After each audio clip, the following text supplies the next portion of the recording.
কিছু সংখ্যক মানুষ আপনাকে খারাপ বলার কারণে, আপনি সঠিক পথে চলেন, আপনি হালাল পথে চলেন, আপনি সৎ পথে চলেন, সৎ কথা বলেন, ভালো কথা বলেন, সেই কারণে কিছু সংখ্যক মানুষ আপনাকে পছন্দ করে না, আপনাকে ভালোবাসে না, আপনাকে নিয়ে টিটকারি করে মস্কারি করে। সেজন্য কি আপনি সেই সৎ পথ থেকে সরে যাবেন? সেই জন্য কি আপনি এই সঠিক পথ থেকে নিজেকে সরিয়ে ফেলবেন? সেই জন্য কি ভালো কথা বলা, ভালো পথে চলা থেকে, সঠিক পথ থেকে নিজেকে সরিয়ে ফেলবেন? আরে ভাই, কিছু মানুষ তো এমনও আছে যারা আপনার সফলতাও দেখতে চায় না, যারা আপনার সফলতা দেখতে পারে না। তাহলে আপনি কি তাদের কথা মাথায় রেখে সফল হওয়া থেকেও বিরত থাকবেন? সেটা তো কখনো করবেন না।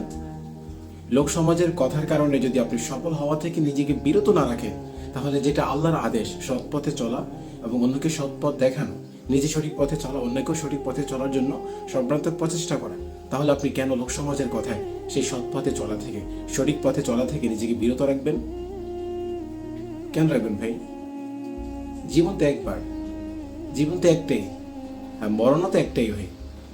যে কদিন বেঁচে আছেন সৎ পথে চলেন, সৎ পথে থাকেন।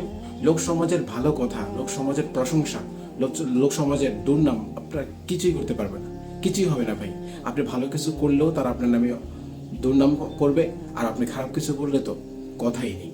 তাই লোক সমাজের কথা বাদ দিয়ে আপনার কাছে যেটা ভালো, আল্লাহ যেটা আপনাকে করতে বলেছেন, সেই সঠিক পন্থা অবলম্বন করে ভালো কাজটুকু করে যান।